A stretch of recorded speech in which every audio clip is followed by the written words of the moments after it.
Ladies and gentlemen, welcome once again to Ibrahim Traoré's era. Today we bring you an update on the recent coup attempt against Mali's leader General Assimi Goïta, just a few days ago. Let me be clear, what unfolded in Mali is far more than ordinary politics. This wasn't simply a failed coup attempt, as some media outlets want you to believe. It was a direct assault on the sovereignty of an African state.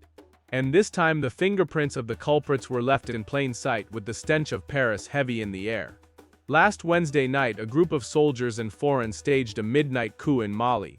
Their goal was straightforward: strike quickly, overthrow President Goïta and destabilize the alliance of Sahel states AES before morning.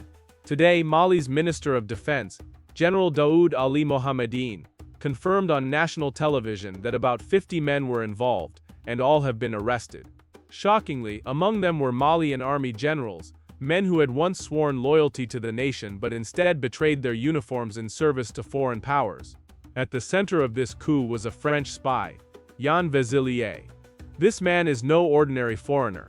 He was a spy in Mali, sent directly by French intelligence to quietly gather information within Mali, watch and lay the groundwork for a perfect coup. His mission was to guide the coup from the shadows, arm the plotters with strategy, and ensure that France's attempt to destabilize Mali succeeded. Now you may ask, why would France do this? The answer is because Mali has become the spearhead of Africa's anti-colonial resistance. After aligning with Burkina Faso and Niger under the AES Pact, Mali expelled French troops, reclaimed control over its resources, and boldly declared, "Never again shall we be Paris's puppet." For France, this was unacceptable. Without dominance in the Sahel, their empire of exploitation collapses. According to General Mohammedine, the French agent had detailed every step: which army units to neutralize, how to seize the presidential palace, and when to cut communication lines. It was a classic regime change blueprint, pulled straight from France's old playbook. But France miscalculated. Goïta is not a leader who sleeps unguarded. He had been watching carefully. Mali's intelligence had infiltrated the plot long before it began. When the night arrived, instead of a surprise overthrow, the coup plotters walked into a trap. They were swiftly surrounded, captured, and their plans destroyed before leaving the barracks. By morning, Malians awoke to the news. The coup had collapsed. Yet this wasn't just Mali's triumph. It was a warning for the AES and all of Africa. The enemy is desperate. They are willing to turn Africans against their own brothers. They will stop at nothing to silence any leader who dares put Africa first. When Mali's security services searched the suspects, they found more than weapons and maps. They uncovered encrypted devices, cash in CFA francs and euros, and communication records, the smoking gun. Messages, emails and recordings tied the plot directly to French military and intelligence networks, with Yann Vezilier's role at the center. His links to the DGSE, France's foreign intelligence agency, could no longer be denied. And it gets worse. Funding streams were traced back through NGO channels. That's right, organizations claiming to provide humanitarian aid were funneling money to destabilize Mali. This is an old colonial tactic: send aid on paper, deliver chaos in reality. The motive was obvious. Mali cut off French control of its gold, rejected the CFA franc, expelled foreign troops, and turned toward Russia and its AES allies.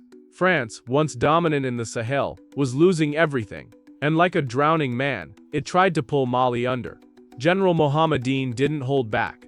Looking straight into the camera, he declared, "We have arrested a Frenchman sent to organize the overthrow of our government. We know his sponsors, his mission, and who sent him. The era of French manipulation in Mali is over." That wasn't just a statement, it was a declaration of political war. Within hours, Ibrahim Traoré of Burkina Faso and General Abdourahmane Chiani of Niger called Goïta. Their message was simple: an attack on one of us is an attack on all. In less than 48 hours, AES security chiefs met in Niamey. This wasn't diplomacy, it was a war council. They reviewed intercepted messages, troop readiness, and border security measures. Every piece of France's network was mapped. This coup attempt exposed the bigger picture. France is desperate to cling to Africa, but the AES is their worst nightmare. Unlike others, these nations aren't just speaking sovereignty, they're enforcing it. They've expelled foreign armies, seized control of their own resources, and forged independent trade and defense agreements. And so the failed coup wasn't just an attack on Goïta. It was an attempt to intimidate Traoré and Chiani. But instead of fear, it sparked unity. Sources say the three now share an unwritten mutual defense pact. If one is attacked, the others respond instantly with troops, drones, and weapons. No bureaucracy. No waiting for international approval. The message is clear. The Sahel is no longer a playground. It is a fortress. France's decades-old playbook is falling apart. Destabilize, replace, control. That was the formula. But now the AES is tearing those pages to shreds. The capture of Yann Vezilier isn't just a humiliation. It is proof that France's last weapon, covert coups, is failing. Think about the scale of the failure. A French agent embedded in Mali, connected to generals ready to topple the president, only to be caught and paraded as evidence of foreign meddling. It's more than a failure. It's a public defeat on the African stage. Goïta, Traoré, and Chiani are now more united than ever. Borders are tightened, spies are purged, armies are drilled, and trust within the AES has deepened. In matters of defense, they are acting as one, a nightmare for foreign powers used to exploiting division.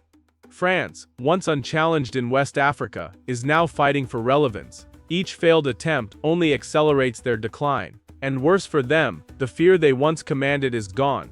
The symbolism is undeniable. The AES has shown that Africa can expose and defeat foreign plots without begging for UN peacekeepers or Western mediators. Sovereignty isn't just a slogan, it's being practiced. So is France behind this coup? The evidence says yes. But the more important question is, will they try again? If they do, they'll face a united AES, a vigilant Africa, and a people no longer willing to bow. The age of silent submission is over. The Sahel has spoken and Africa is listening. This is Ibrahim Traoré's era. Like and subscribe for more.